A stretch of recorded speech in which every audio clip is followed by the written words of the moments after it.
She sat me by the kitchen. That's where I watched my son get married.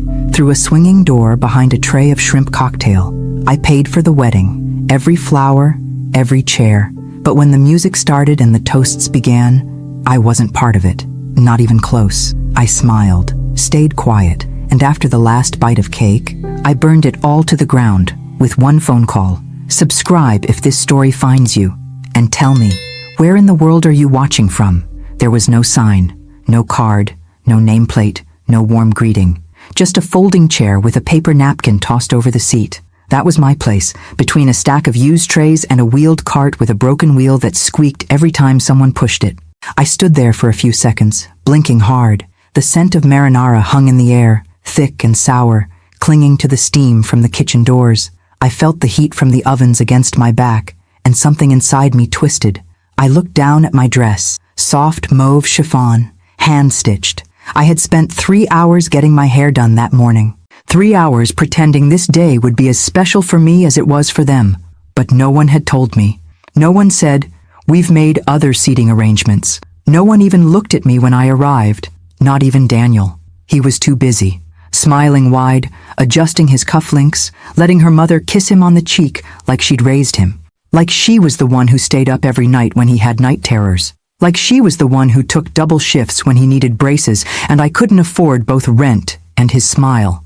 I clutched my little handbag, beige leather, the one he bought me years ago for Mother's Day when he still called me Mama. My hands were shaking. I could feel it in my wrists, a subtle vibration like something electrical trying to escape through my fingertips. The catering manager, a boy who couldn't be more than, smiled awkwardly. They said you were supposed to wait back here, ma'am. The bride didn't want, any visual clashes with the theme? I stared at him. Theme? He winced, glancing at the swinging doors. The silver edge hit the wall again with a sharp bang. Laughter spilled in from the reception hall, followed by a burst of music. Like aesthetic consistency, with the photos and all.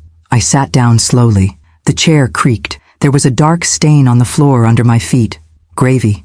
Maybe. My shoes stuck slightly when I shifted them. I looked at my nails, freshly done in a soft pink. Then at the cold chicken breast someone had dropped in front of me on a chipped white plate. The worst part? I didn't say anything. Not one word. Because it was his day. Because I told myself, don't ruin this for him. Don't be that mother. Because I had paid for it all, and still believed that meant something. I pulled out the program I'd been handed at the church. Elegant cursive on cream cardstock. No mention of me anywhere. Her father walked her down the aisle. Her mother gave the first speech. I was just the purse string, the ghost in the kitchen, the woman no one wanted in the picture. The door swung again. I caught a glimpse of the chandelier, the band starting up, the first dance, Daniel and Emily twirling under soft gold light. He didn't look my way once. I pressed my napkin to my mouth, pretending to dab a non-existent stain. My eyes burned. I told myself it was the onions from the kitchen, the steam, the heat, not the betrayal. But it was. God, it was. And somewhere deep inside me, something cracked, quietly, like a hairline fracture in glass you don't notice until the whole pane shatters. I stared at the wall in front of me. There was a patch of peeling paint behind a fire extinguisher. I stared at it so hard, I thought I'd burn a hole through it. That spot became my anchor, my focal point, the only thing keeping me from falling apart in front of a waiter carrying crab puffs. Because if I let it out, if I started crying, I didn't know if I'd ever stop. I took a deep breath, then another. The chicken on my plate had gone cold. I didn't touch it. Eventually, someone brought out dessert. I didn't taste it, just stared at the layers of white and gold, her colors, her perfect little vision. And then I made the call. It was short, direct. I didn't need to explain myself. Just 3 simple cancellations, the flowers for tomorrow's brunch, the second half of the band's payment, and the open bar that was supposed to last until midnight. My voice was steady, calm, controlled. And when I hung up, I didn't feel guilt. I didn't feel regret. I felt the first flicker of something I hadn't known in years. Power. I looked down at my hands again, no longer shaking, my heart no longer racing, just a quiet hum, like an engine coming back to life. The door swung again. Another flash of light, of laughter, of the life I was excluded from. Let them toast without me. I had my own plans now. I didn't sleep that night. Not for a second. I lay in that stiff hotel bed, still in my dress, staring at the ceiling fan spinning above me like it might suddenly unscrew and crash onto my chest. I half hoped it would. I could still smell the kitchen grease in my hair. The perfume of expensive roses mingled with the sour scent of my own sweat, humiliation clinging to my skin like a second layer. At some point I kicked off my shoes. My feet were swollen. They'd hurt during the whole reception, but I hadn't dared take them off. I needed to look presentable, even in the kitchen. It was around a.m. when I sat up. The digital clock glowed red. My phone buzzed again on the nightstand. I didn't check it. I already knew what was there. Missed calls from Daniel, from Emily. A message from my niece that just said, "What happened? Everyone's freaking out." I opened the wedding budget spreadsheet on my tablet. I'd been keeping it meticulously for over a year. I knew every cent, every adjustment, every upgrade, every indulgence Emily asked for, always with a tight smile and that word she used like a knife wrapped in satin: elevated. Margaret, we just want something a little more elevated. That's how I ended up agreeing to hand-calligraphed invitations from some boutique Etsy vendor in Vermont. That's how the venue changed from the community church hall to a restored barn with chandeliers and antique whiskey barrels. That's how the open bar added a custom cocktail menu, and the cake went from 2 tiers to 5. I paid for it all. No one offered to split the cost. Not Daniel, not her parents. And I never asked, because I wanted him to have everything I couldn't afford when I was raising him. I scrolled through the transactions. My breath caught when I saw them.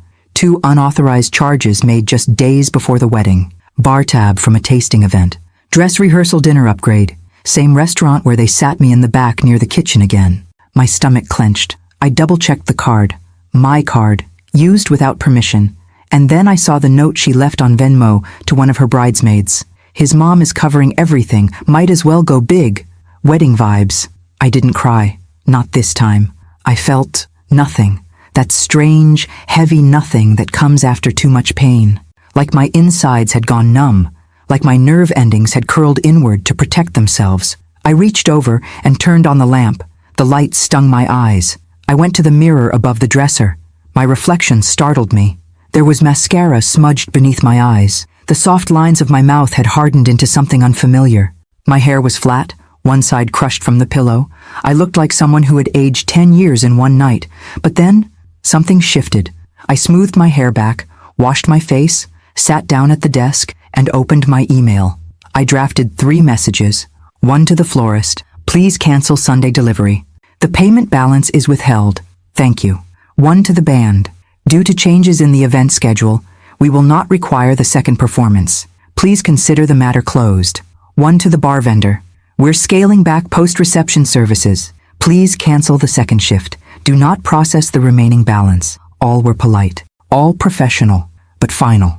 It was almost dawn when I hit send, and when the sky outside turned from black to bruised blue, I closed my tablet, sat on the bed, listened to the quiet hum of the air conditioning, and for the first time in months, I felt like myself again. I wasn't angry, not yet, but I was done. Done being convenient, done being the wallet, done being the afterthought. Let them figure it out, let them scramble, let them remember the moment the music cut off, the bar stopped pouring, the flowers never arrived, and wonder why. And maybe, just maybe, they'd remember who made that wedding possible in the first place. The woman in the kitchen, the one they didn't want in the photos. The music pulsed through the wall like a distant heartbeat. I sat there, in that folding chair, with a plate of cold hors d'oeuvres and a Diet Coke from the catering cooler, and tried not to listen, but I couldn't help it. Every laugh, every cheer, every clinking glass, it all made its way back through the swinging door, like a cruel reminder of where I wasn't. I could hear someone making a toast, male voice, probably her father, or maybe Daniel's best man. I leaned back slightly, just enough to catch a glimpse through the crack of the door. There they were, lined up in front of that ridiculous floral arch I paid $10 for. Gold chairs, floating candles, custom neon sign that read, "The future is forever," in loopy cursive. I recognized the voices even when I couldn't see the faces. Emily's mother, Susan, with her signature fake sympathy tone. "Oh my God, Daniel, you are just the sweetest man alive. Emily is so lucky." Then laughter, cheers. I froze. There, sitting at the head table, was Susan, draped in navy chiffon, dripping in pearls like she was born into old money, which she wasn't. She had met me only 3 times before the wedding. Never asked about my life, never thanked me for the payments, never even offered to contribute a penny. Next to her, Emily's father, holding court like a suburban king.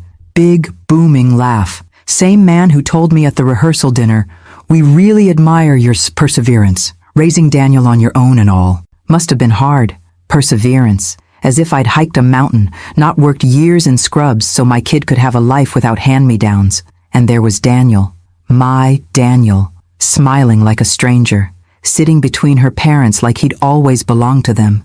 I searched for my own family. My sister, Carol, sat 2 rows back, next to our cousin, Diane. Neither of them looked toward the kitchen. No one did. I wasn't part of the show. I was a problem that had been solved by a chair in the back and a door that swung shut. Someone brushed past me. A waiter. Young girl, probably in college. She glanced at my plate and smiled, awkward and guilty. "Do you want, a refill or anything?" I shook my head. "I'm fine." But I wasn't. God, I wasn't. Every inch of me ached, feet, shoulders, jaw clenched so tight it pulsed behind my eyes. My heart sat heavy in my chest, like a lump of something rotten that refused to move. I stared down at the plate. 3 olives, a slice of brie, a sad little triangle of toast. I hadn't eaten since breakfast, but I couldn't bring myself to put anything in my mouth. My stomach was a clenched fist, my throat a narrow pipe.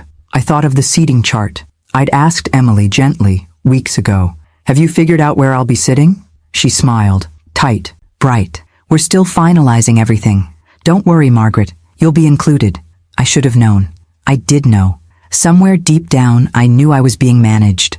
Moved around like a prop, invited for the checkbook, tolerated for the optics, but never truly wanted. The worst part? I said yes to everything. I let them chip away at my role, one tiny concession at a time. No speech from me, no mother-son dance, because they said it would feel awkward. No photos before the ceremony, no mention in the program, just a seat, in the kitchen. I heard Daniel laughing again, that deep, rumbling laugh he used to have as a kid when I'd chase him through the sprinkler in our backyard. The same laugh I hadn't heard directed at me in years. I felt something rise in my chest, not grief, not disappointment, rage, quiet, controlled, devastating rage. I stood up, walked toward the swinging door, placed my hand on the edge and pushed just slightly, just enough to peek through again. I locked eyes with Emily. She saw me. She knew where I was, knew what she had done, and she smiled, not apologetically, not nervously, but calmly, confidently, like it was natural, like I was exactly where I belonged. She turned back toward her bridesmaids, tossed her head back, and laughed. That was when I knew this wasn't a mistake. This wasn't an oversight. This was deliberate. They had planned it, chosen it. She didn't want me there, and Daniel had let her. They both had. And just like that, something inside me shifted. Not broken. No, not this time. Repositioned.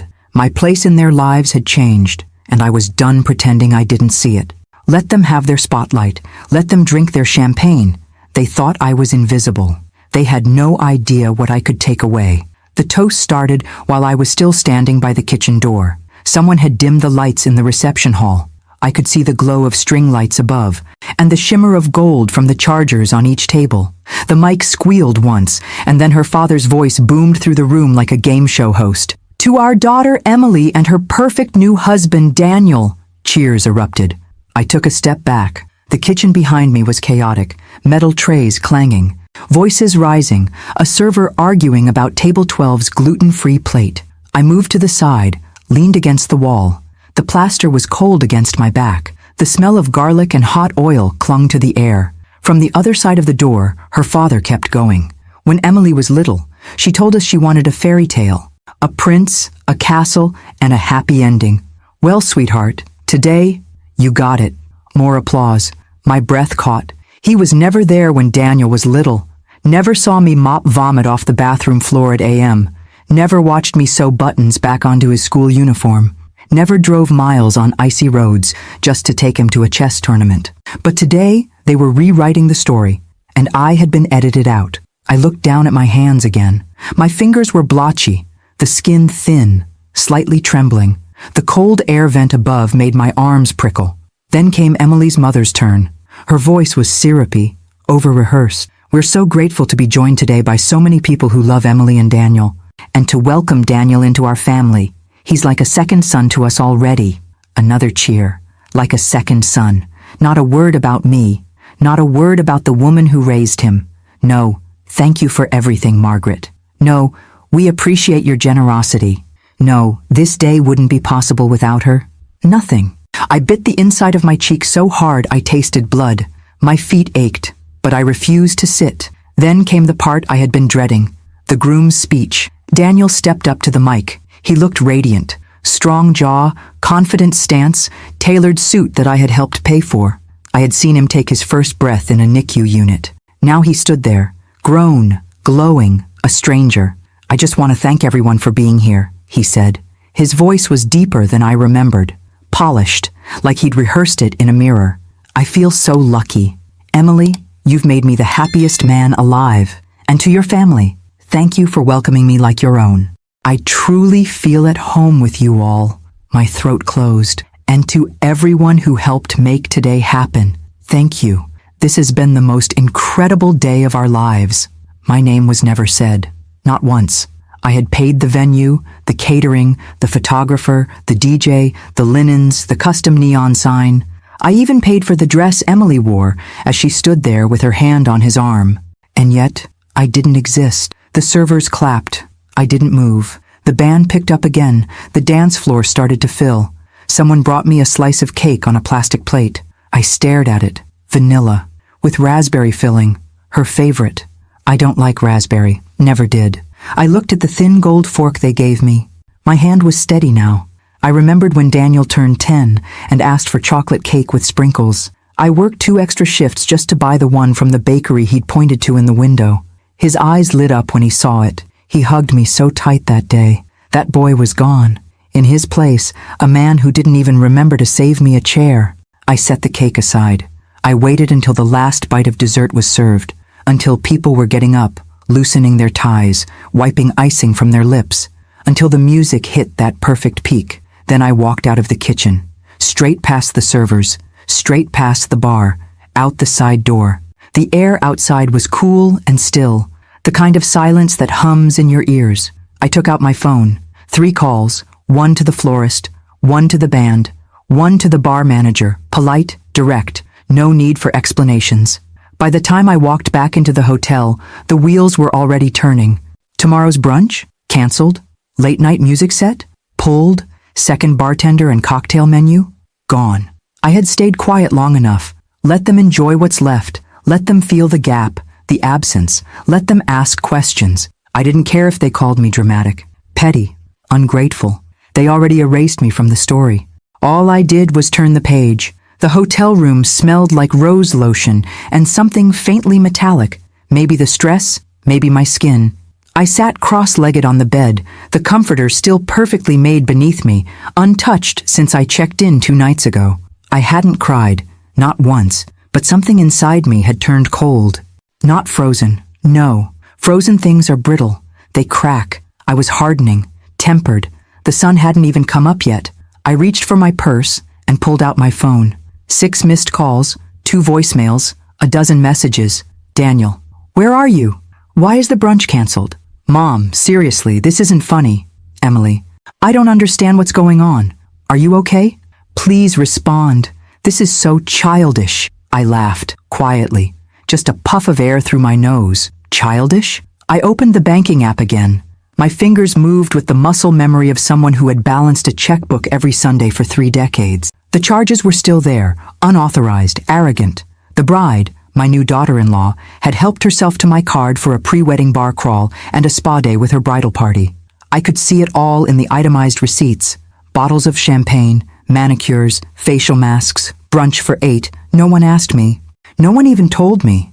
The trust I'd carried in my chest like an old quilt, warm, familiar, felt shredded, like someone had taken scissors to it while I slept. I clicked over to my emails. There were 2 new ones, one from the florist. "We're disappointed by the sudden cancellation, but we understand. Per our agreement, no refunds for less than our notice." Fine. The second email was from the band's manager. We were halfway through setting up when the cancellation came in. It's extremely unusual, but your message was clear. We'll leave the deposit untouched. Also fine. I wasn't doing this for a refund. This was for me, for the invisible woman in the kitchen chair, for the mother erased from her own son's milestone. My stomach growled. I hadn't eaten since the day before. The idea of food made me nauseous. Instead, I got up, pulled the stiff curtains open, and watched the sun bleed into the sky. Orange, then pink, then a pale yellow that made everything look unreal. And then I remembered something.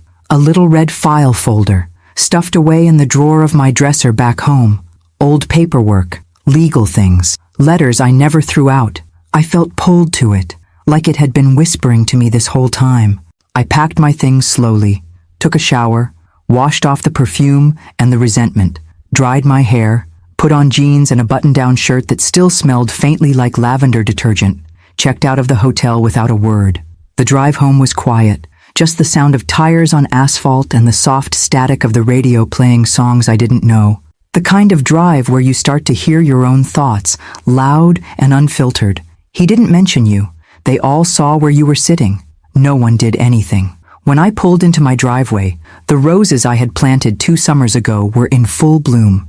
I didn't stop to admire them. I went straight to the bedroom, opened the dresser, pulled the red folder out, sat on the bed.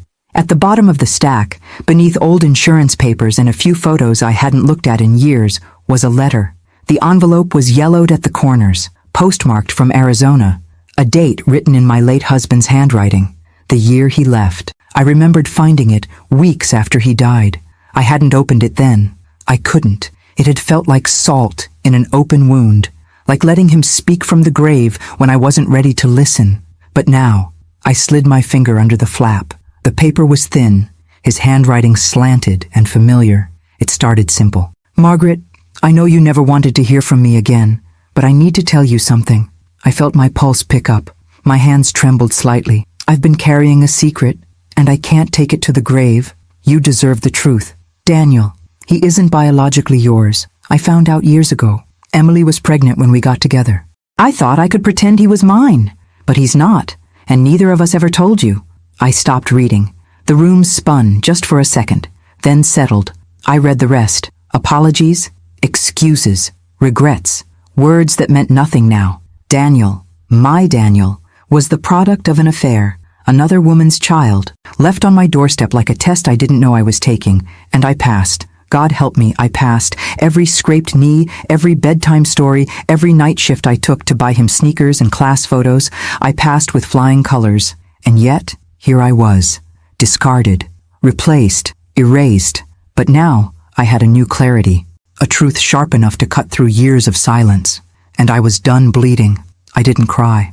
Even as I sat there with that letter trembling in my lap, the weight of it heavier than anything I'd ever held, I didn't shed a single tear. What would be the point?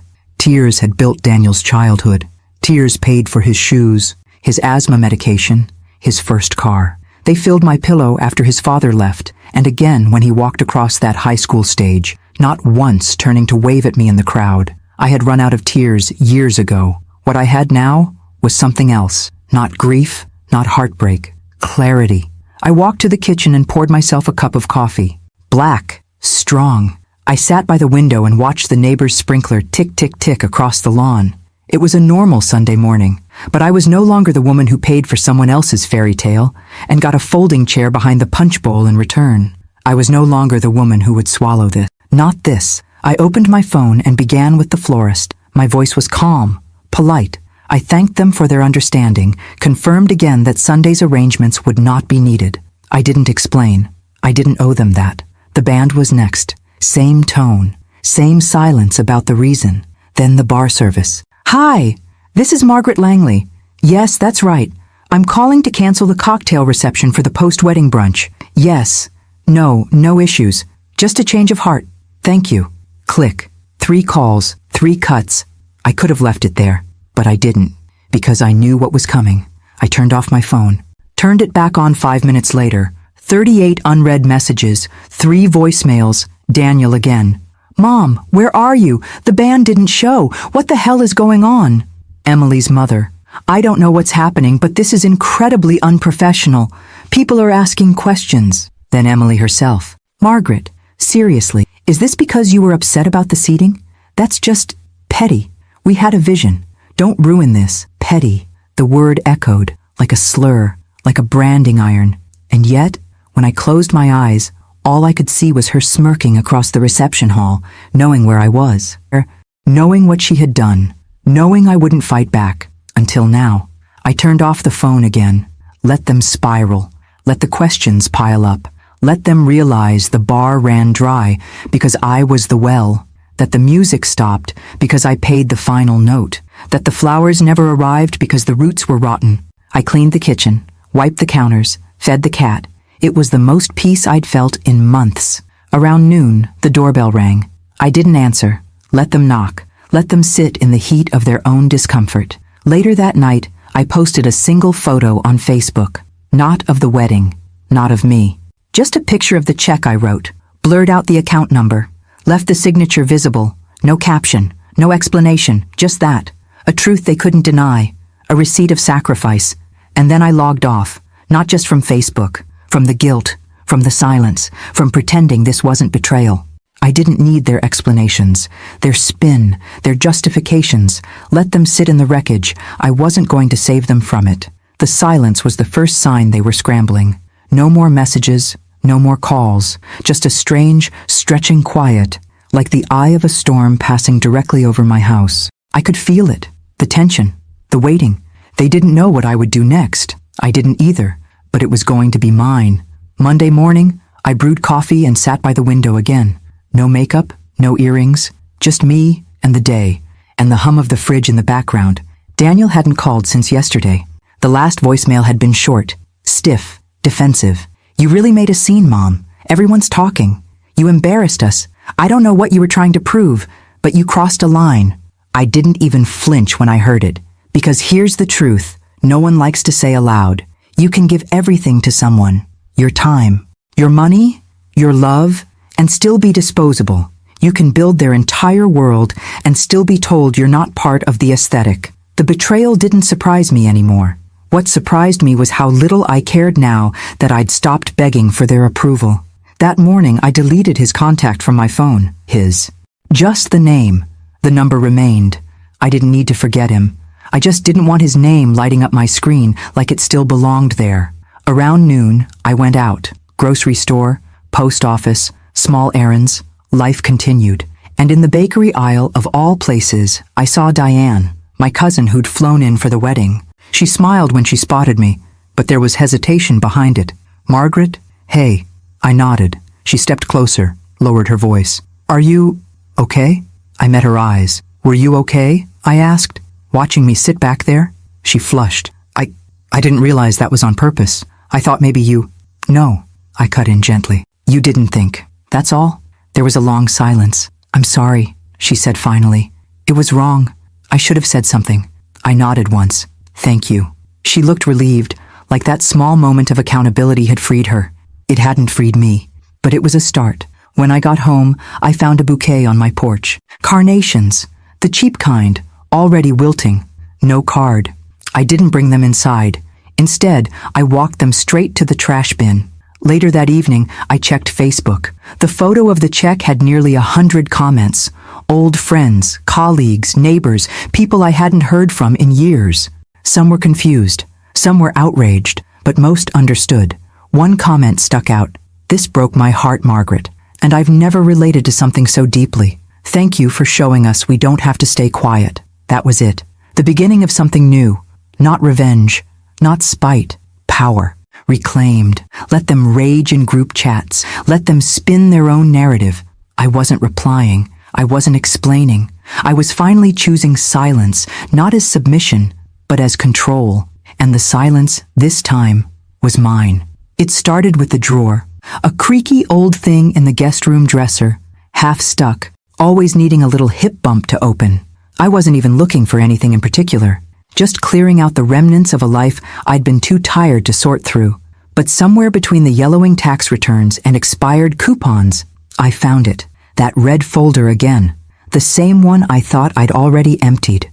But tucked into the sleeve, so thin it might as well have been part of the lining, was a second letter. No envelope this time, just folded, once, then again, handwritten, same slanted scrawl, same name. My ex-husband's signature stared up at me like a ghost. Michael. It was dated 3 days before his death. Margaret, if you're reading this, I guess the first letter reached you. I don't know if you opened it. I hope you did. I won't waste time apologizing again. I need to tell you something more. Something I couldn't carry with me. Something I should have said a long time ago. Daniel wasn't just someone else's son. He was never supposed to be yours at all. When Emily left him at my door, she didn't want to keep him. She was 18, terrified. She asked me to give him up for adoption. I couldn't. I didn't have the heart. I lied to you. I told you he was ours, that it was a mistake from before we got married. You believed me. You raised him. You loved him like he was flesh of your flesh. But the truth is, he wasn't even that. He was a stranger's child. And you made him your world anyway. I don't know how you'll feel reading this, but I hope, God, I hope, you know that whatever else I did wrong, I was right about choosing you. You were the only person strong enough to be his mother, not because of blood, but because of who you are. I didn't move. The words sat on my chest like a boulder, not biologically mine, not even accidentally mine, chosen by a man who abandoned both of us, who gave me a child and then walked away like it was a favor. My breath caught. For the first time in days, my knees went weak. I sat down on the edge of the bed, paper still in my hand. 1,000 images flashed in my mind. The first time I rocked Daniel to sleep, his tiny fists curled against my shoulder. His first word, truck. The fever that scared me so badly, I drove to the ER barefoot in winter. The science fair project he stayed up crying over when the volcano wouldn't erupt. His first real heartbreak. His laugh when he found out he'd gotten into college. Every moment I thought was ours. I had built my life around this boy. I had shaped my identity around being his mother. And now I had to accept something no woman should ever have to.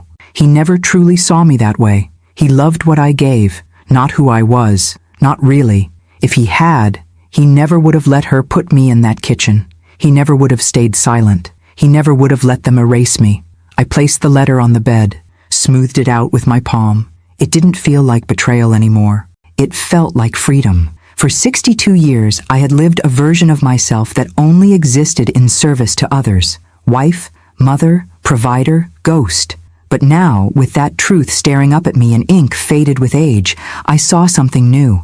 I had power I didn't even realize, because I loved someone completely who never belonged to me, and I never let that stop me. Because I chose to stay when others ran. Because I made a family, even when it wasn't written in blood, and I could choose again. Starting now. I left the letter open on the kitchen table. Didn't hide it. Didn't lock it away. Just let it sit there, plain and visible, like a truth I no longer needed to shield from myself. I moved through the house like I was seeing it for the first time. The beige walls, the faded photos of Daniel's high school graduation, the dent in the doorframe from when he crashed his bike trying to ride inside. I used to smile at that dent. Now I just stared at it. That house was a museum of sacrifices, of all the ways I'd erased myself to keep him whole. The faded armchair I nursed him in, the sewing kit I used to hem his pants, the pantry still full of his favorite cereal, Honey Bunches of Oats, even though I stopped liking it years ago. It hit me all at once. I didn't know what my favorite cereal was. I didn't know the last book I'd read that wasn't a parenting guide or something from the hospital's required reading list. I didn't remember the last time I spent money on something just for me. I had lived so long being his mother, I'd forgotten how to be a woman. A person. I poured myself a glass of water and sat on the couch. The silence in the house had changed. It didn't feel lonely. It felt honest. My phone buzzed on the side table. Daniel again. A long message this time, a different tone. I don't know what happened. I've been thinking about everything. Emily said she didn't mean to hurt you. I'm sorry if you felt excluded. If I felt, not because you excluded me, not because you left me behind. If I felt, it was still about his perception, his comfort, his distance from blame. I didn't respond. Instead, I picked up the remote and turned on the TV. The hum of a cooking show filled the room. Calm, steady. My eyes drifted to the letter again. He wasn't mine. Not biologically, not legally, but I had been his, until he made it clear I was no longer part of the family he was building. The ache inside me wasn't for him anymore. It was for the version of myself I had abandoned to raise someone who never once turned around to ask, "Are you okay, Mom?" All those years, all those birthdays I made special, all those Christmas mornings I stayed up past midnight wrapping dollar store gifts in perfect bows, all those, "You go sit, I'll do the dishes," kind of days I never had because no one ever offered. I had been his background music, his safety net, his reliable silence, but no more. That evening, I took every framed photo of us off the wall, not out of anger, not out of spite, because it was time to stop living in a shrine to a version of motherhood that demanded I disappear. I boxed them gently, wrapped the glass in old towels, labeled the box, memories, not obligations. I cooked dinner, just for me, a recipe I saw once on a travel show, lemon butter pasta with roasted cherry tomatoes and garlic. No chicken nuggets, no side of mac and cheese, just what I wanted. I lit a candle while I ate, played soft jazz, set the table for one. It was quiet, but not empty. It was the sound of reclaiming something I hadn't realized I'd lost, myself. The invitation list started with silence. No glitter pens, no gold foil, just a lined yellow notepad and the sound of my pen scratching across it. I wrote the names one by one, not people I had to invite. People I wanted to. Claire, my old friend from the ER who used to sneak coffee into my locker when I worked doubles. Mr. Henderson, my next-door neighbor who always snowblowed my driveway before I could get out there. Dina, from the bookstore I visit every Sunday, who always asks about my week and actually listens. Nurse Janet, who once stayed late on her own birthday to help me cover a shift. No one shared my blood, but every single one had made me feel seen in a way my own son never had. And that was the new theme, people who saw me. It wasn't a wedding, wasn't a holiday, just a dinner, at my house, with my food, at my table, no folding chairs, no back kitchens. I spent the next few days getting everything ready, not because I had to impress anyone, but because I wanted to. For the first time in years, I wasn't preparing something for someone else's story. This wasn't about Daniel. It wasn't about redemption. It wasn't about proving anything. It was about making space for joy. For me, I went to the market and picked out the ingredients myself. Fresh basil, garlic, heirloom tomatoes, not a single frozen appetizer tray in sight. I even bought a new tablecloth, blue with sunflowers. It reminded me of something I would have liked when I was 20, before all the shoulds started stacking up like bricks around my life. On the morning of the dinner, I woke up early and played music while I cooked. Van Morrison, Stevie Nicks, Norah Jones. My house smelled like garlic and olive oil and lemon zest, like warmth, like effort, like home. The first guest arrived just before 6. Claire, with a bottle of red and a huge smile. "You look amazing, Maggie." I did. Hair soft, gray at the temples, but loose and confident. A linen blouse that made my skin feel cool. No Spanx, no mascara tears waiting to happen. Just me. They trickled in after that. 6 guests. Laughter at the door. Hugs that lasted longer than they needed to. Wine being poured without asking permission. We ate at the table I once used for folding laundry and helping Daniel with math homework. Now it was full of passing plates, clinking forks, napkins being dabbed to mouths mid-laughter. I laughed too, really laughed. Someone brought up bad first dates. Someone else admitted to stealing a pen from the bank every week out of spite. And somewhere between dessert and seconds, it hit me. This was family, not assigned by blood, but chosen, intentionally, authentically. I didn't feel forgotten. I didn't feel managed. I didn't feel small. I felt present. Toward the end of the evening, as we sat under the string lights I'd strung across the back porch, Claire raised a glass. "To Margaret," she said, "for being the kind of woman who reminds us that it's never too late to take your seat at the head of your own table." Everyone clinked glasses. I laughed softly, and I meant every word when I raised my glass and said, "To finally being seen." The knock came just after noon.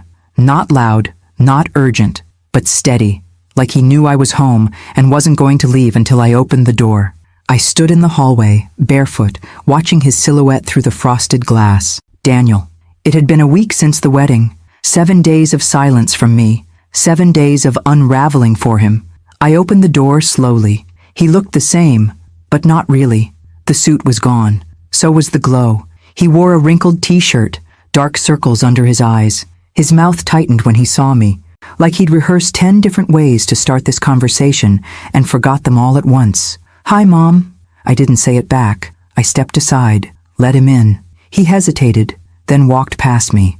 The house was clean, quiet. Sunlight streamed across the living room floor. On the mantel, the photos were gone, every last one of him. He noticed. His eyes flicked to the empty spaces. "Where are the pictures?" I ignored the question. "Sit down," I said. Calm, flat. He obeyed, sinking into the armchair across from me. For a long moment, neither of us spoke. Finally, he sighed, ran a hand through his hair. "I didn't come here to fight." I nodded. "Good. He shook his head. "I don't understand what happened. One minute everything was fine, and the next, you're canceling things, posting checks on Facebook." That stung. He didn't ask how I felt. He didn't say, "I'm sorry." He wanted an explanation. I stood, walked to the hallway closet, and pulled out a box, set it down gently on the coffee table between us. "What's this?" he asked. "Receipts," I said. "Every one of them, from the last 12 months. Venue deposits, dress fittings, caterer down payments. I even covered the extra dance floor you wanted. Remember that?" His eyes scanned the papers, but didn't touch them. Then I pulled out the next item. The letter, his father's handwriting, unmistakable. I didn't speak while he read. I watched his face. At first, confusion, then recognition, then the slow, creeping shade of disbelief. He looked up. His voice cracked. "You knew?" "I do now," I said. He swallowed hard. "So you're angry because I'm not angry because you're not my biological son," I said, cutting him off. "I'm angry because I raised you, Daniel. I gave you everything I had, and when the moment came for you to honor me, to stand up and say, 'This woman made me,' you sat down." He looked down. Silent. "You let them push me into the kitchen," I continued. My voice didn't shake. "You watched them humiliate me, and you said nothing. That's what broke me. Not your DNA. Not the money." He finally spoke, barely above a whisper. "I didn't think it would matter," Emily said. "She said it would be better for the pictures. For the look. I didn't think you'd be hurt." I laughed, cold, brief. "You didn't think." "Exactly." I stood, walked over to the mantel, held up one of the empty frames. "This used to hold a photo of your kindergarten graduation. You had a missing tooth and marker on your shirt. You ran off the stage, straight into my arms." I placed it face down. "I'm done holding on to versions of you that no longer exist." He flinched like I'd hit him. "Mom." "No," I said firmly. "I'm not your backdrop anymore. I'm not your bank. I'm not your afterthought." He looked at the floor, his jaw clenched. He nodded slowly. "I'm sorry," he whispered. "Too little. Too late." I picked up the box, closed the lid, handed it to him. "These are yours now. Take them. Every receipt, every record, every reminder of what you chose to overlook." He hesitated, then took the box, and I walked him to the door. He paused at the threshold, looked back at me like he was searching for a crack, a softness, a sign that the door might open again later, but it wouldn't. "You always said I was your whole world," he said quietly. "You were," I replied, "and now I'm finally mine." Then I closed the door. The house was warm with laughter, real laughter, the kind that fills your chest and makes your eyes crinkle without you even noticing, the kind that echoes through the walls and reminds you you're alive. The smell of garlic and rosemary danced through the air. The table was set with care. Blue and sunflower yellow cloth, mismatched plates, cloth napkins folded into little fans. I had placed a candle in the center, not to impress anyone, just because I liked the way the flame made the silverware shine. My guests were gathered in the living room, sipping wine, sharing stories. Mr. Henderson was in the corner, telling a story about how he once locked himself out of his house in his underwear. Everyone was howling. Claire had tears in her eyes from laughing so hard. And me? I was standing in the kitchen, barefoot, holding a glass of wine, smiling, not waiting to be called in, not hidden behind a door, not forgotten. I was hostess. I was present. I was seen. I plated the last dish, roasted vegetables with thyme and sea salt, and brought it out. As I set it on the table, someone clapped. "Chef Margaret strikes again," Claire said with a grin. We sat, passed the bowls, poured more wine. Somewhere between the second helping and the last bite of cornbread, Claire raised her glass again. I think we should toast, she said. Everyone nodded. To what? Dina asked. Claire turned to me. To choosing yourself, she said, and to knowing when to stop giving to people who only know how to take. Everyone raised their glass, and I, finally, fully, raised mine too. I stood up. My hands didn't shake, my voice didn't tremble. I looked at every face around that table, people who weren't bound to me by obligation or blood, but by choice, by love, by respect. And I said, to the mothers who stayed quiet for too long, to the women who gave everything and were told it still wasn't enough, to the ones who were asked to sit in the kitchen after building the damn house, this is for us. May we never sit down again unless it's at the head of our own table. Glasses clinked. Someone cheered. And I sat down, not in the back, not out of sight, not in exile, but in my chair, my place. Daniel never called again. I didn't need him to. The people who matter were already here. The next morning I woke up to birdsong and light pouring through my window. No regrets, no tightness in my chest, just peace. I made coffee, sat on the porch with my robe fluttering gently in the breeze. I looked out at my garden, roses blooming wild and bright. I wasn't someone's backdrop anymore. I was the main character in my own life. And finally, that was enough. Thanks for listening. Don't forget to subscribe and feel free to share your story in the comments. Your voice matters.